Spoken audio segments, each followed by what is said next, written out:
Alright there guys, and welcome back to another video. Welcome back to another story time video.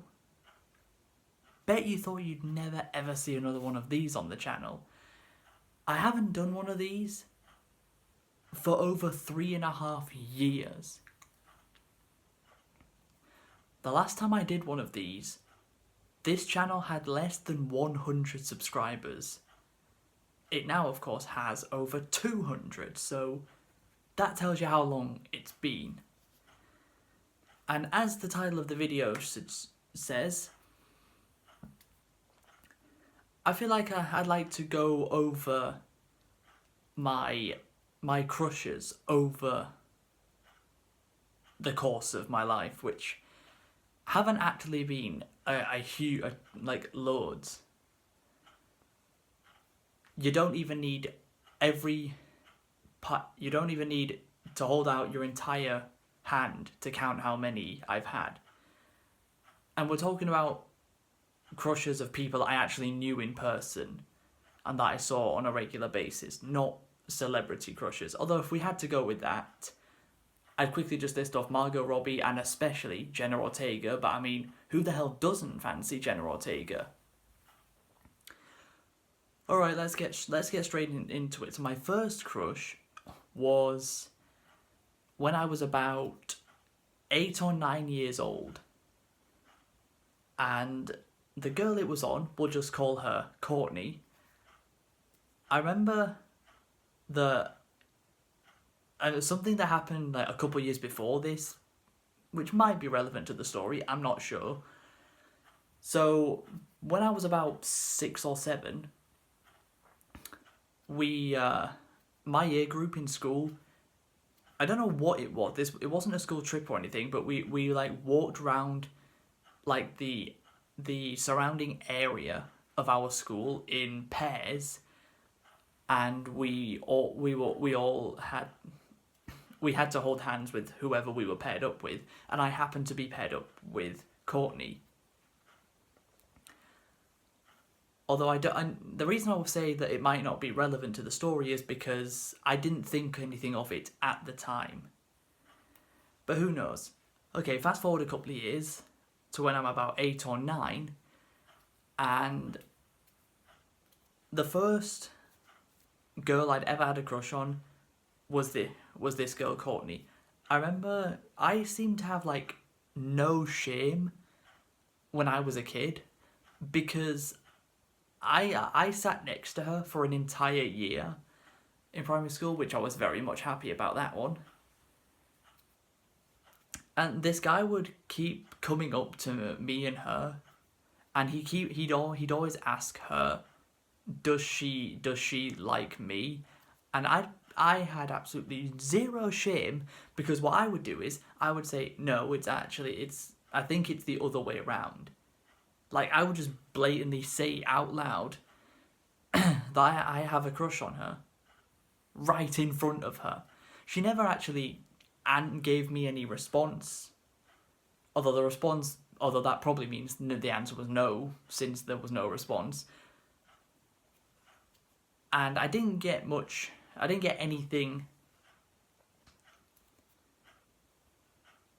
super preferable out of it. The only thing I ever got was one time, after it was like near the end of the school day, and I said to her, we did some good work today, and I said high five, and she actually gave me one. So that's about all I managed to get out of it. And the funny thing is, when we went to high school, because me and her also ended up going to the same high school, I no longer had feelings for her, or a crush on her at all, but almost every single guy in my year group did. Like 96% of the guys in my year group had a crush on her. So I can be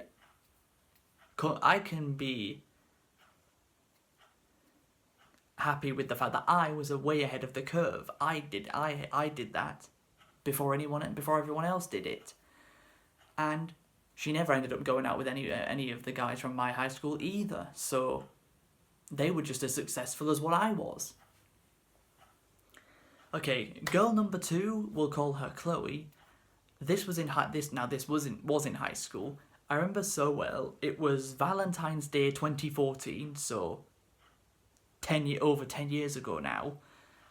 And what I did was, because the teachers all day were encouraging the students to give each other Valentine's Day cards, which is weird because this only ever happened in 2014. I don't remember the teachers ever being that encouraging towards the students to give each other Valentine's Day cards, apart from in 2014.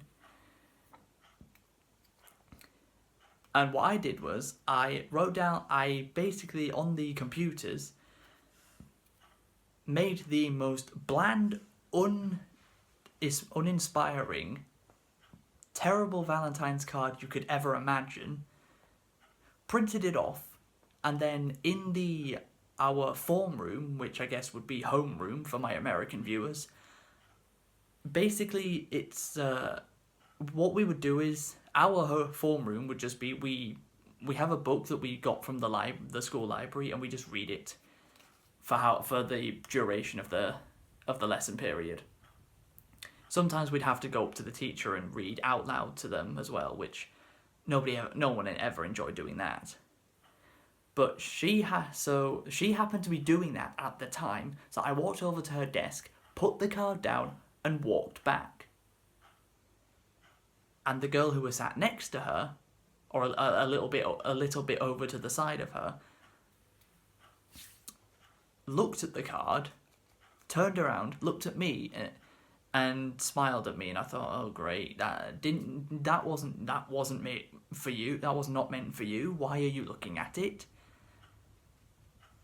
But I never really got an answer. There's a shock, another non-answer. But the reason I remember this so well is because, well, first of all, I never had a crush on anyone longer than I did with the second one, and we've got multiple still to go. But the reason I remember this so well is A, because of that, I had a crush on her for over a year. But number 2, The Last of Us Left Behind DLC came out the same day. That's why I remember it so well. So every time The Last of Us Left Behind DLC has another year anniversary, it reminds me of a little bit of her because of what I was doing at the time.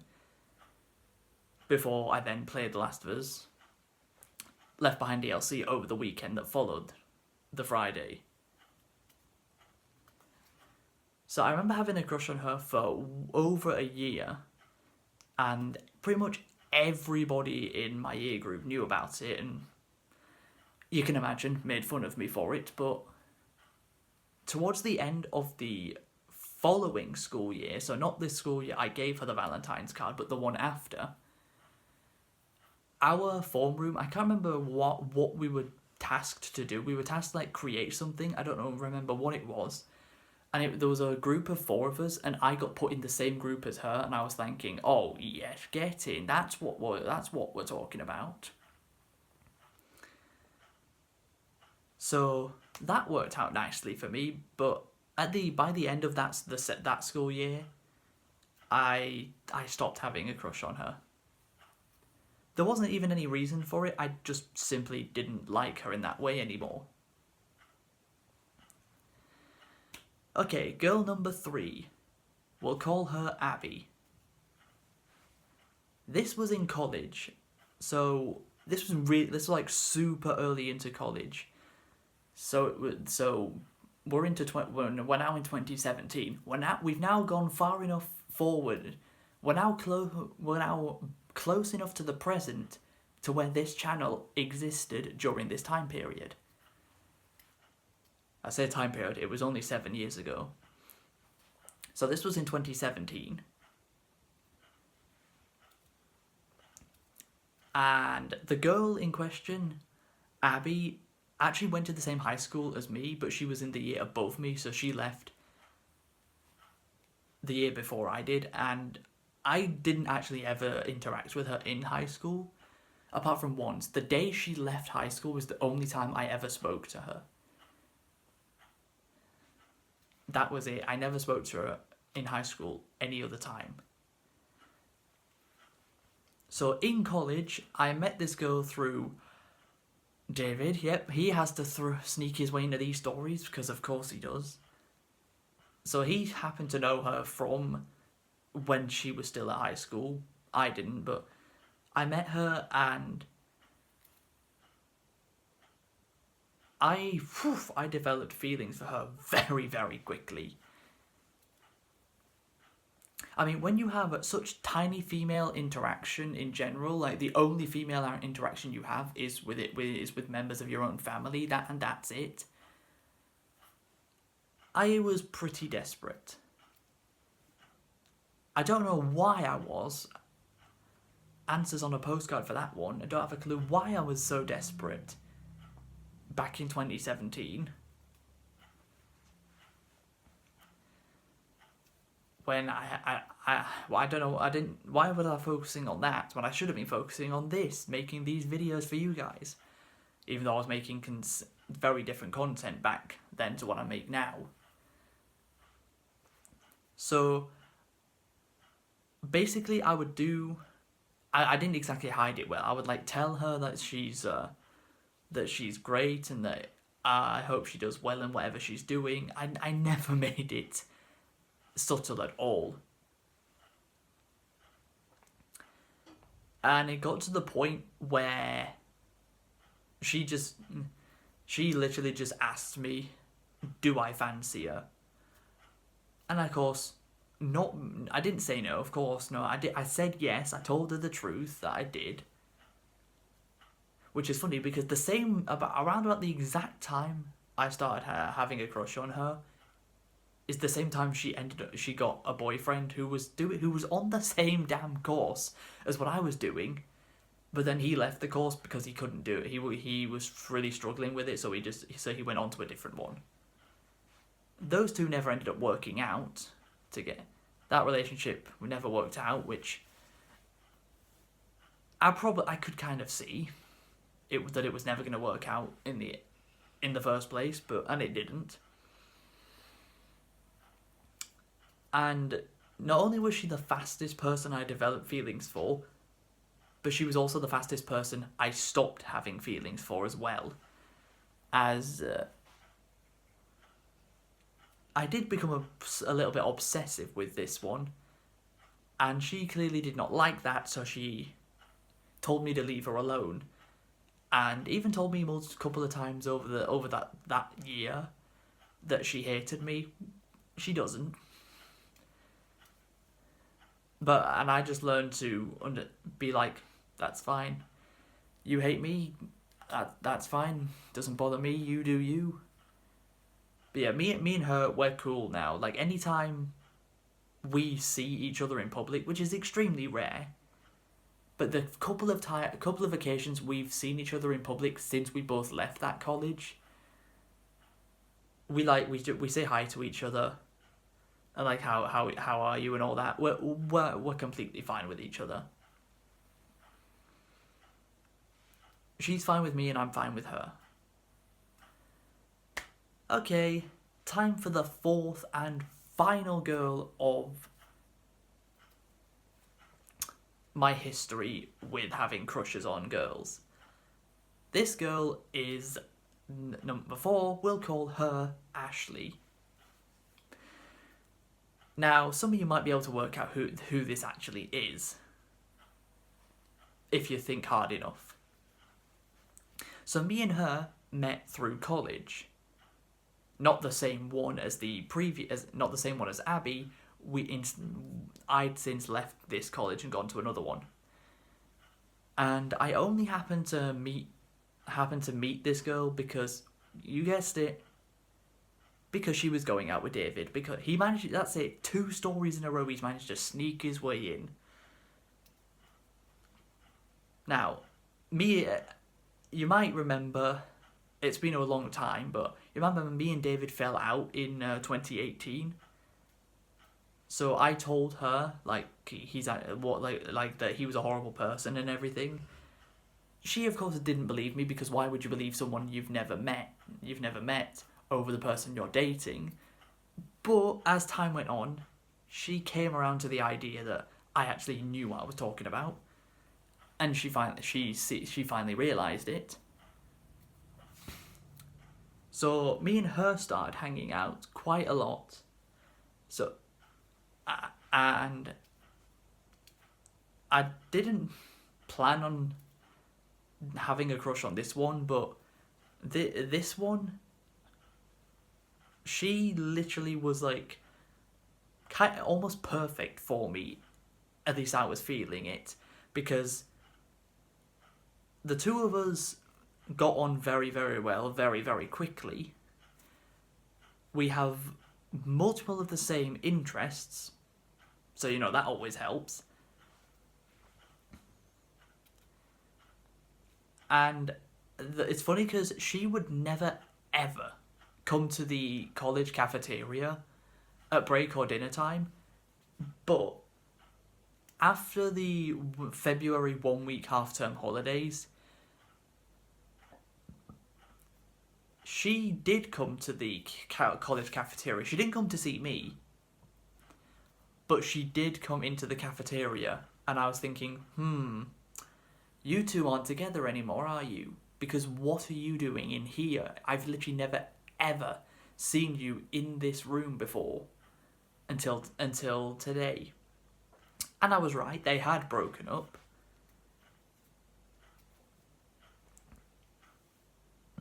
And we organised to hang out. Like about a month later, we went bowling together, and a couple of other of my friends came along as well.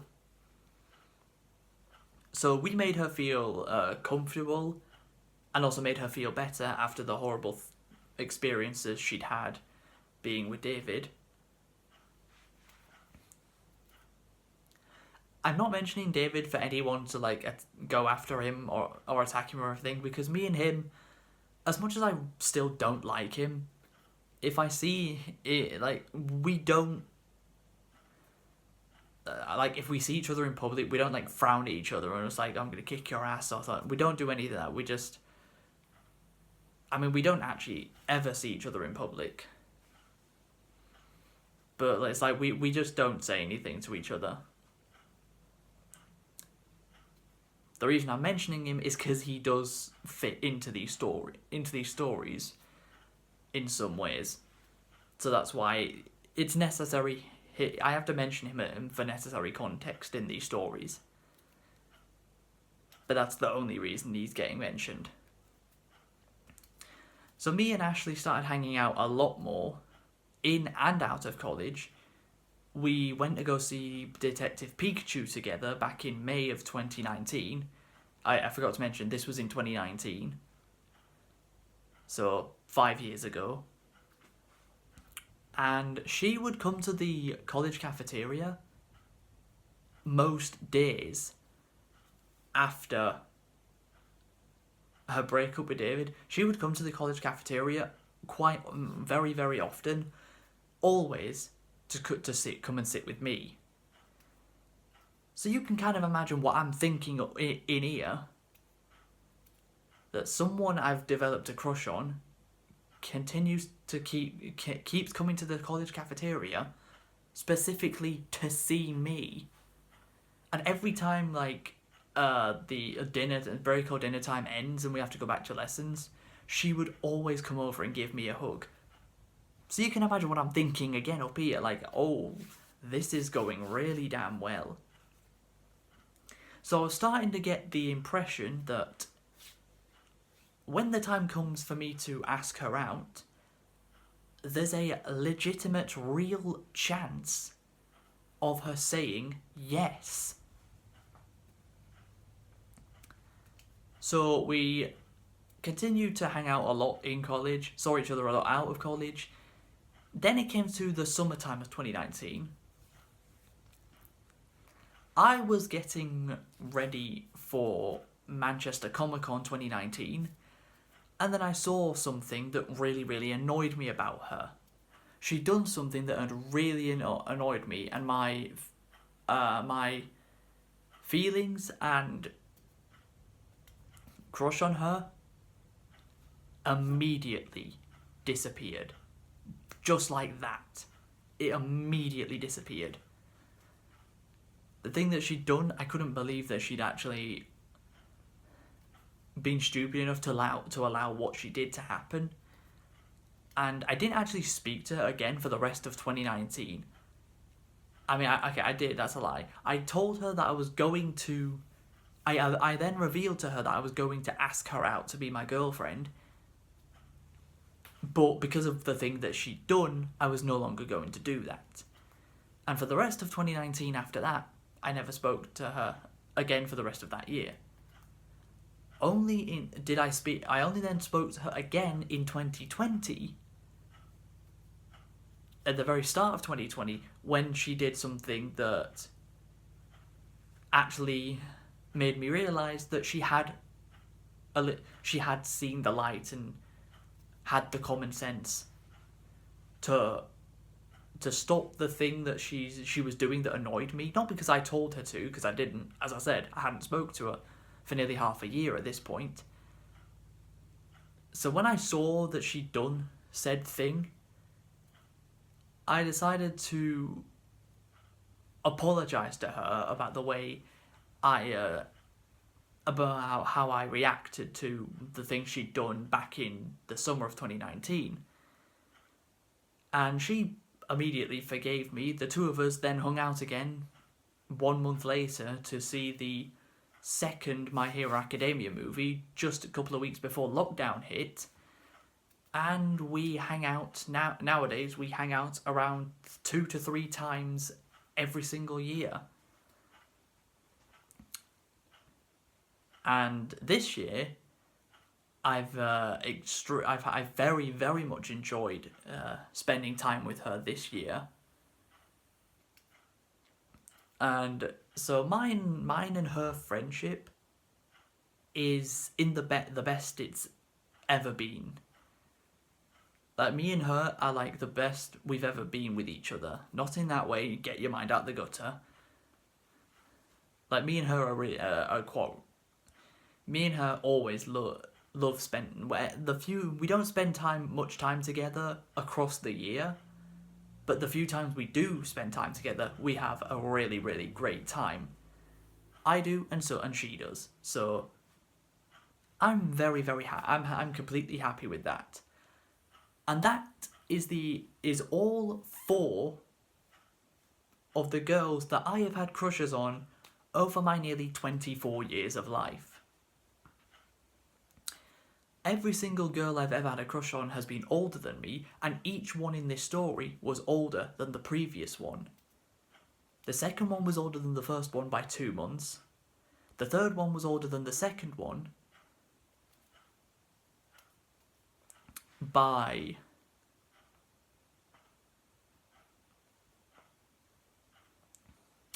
let's see, 3 months. And the fourth one was older than the fourth one was older than the third one by just over a year. I don't know if that has any, like, there's like a sort of pattern there where every single girl I've had a crush on has A, been older than me, and B, has been older than the previous one. But yeah, I wanted to make this video because, for a couple of reasons. Number one, I've been seeing like a lot of Storytime animation YouTubers, and almost all of them have done this exact type of video. Whether it's Domix, Erold, Emrichu, it doesn't matter. Pretty much, this is like a staple of Storytime animation videos on YouTube. And I wanted to make I felt this video would be good as well because it's like it's something that's extremely relatable that you guys can very easily connect to and relate with. But that is the end of the video. I hope you guys have enjoyed. If you have, please be sure to leave a like, subscribe if you're new, and until we meet again, farewell.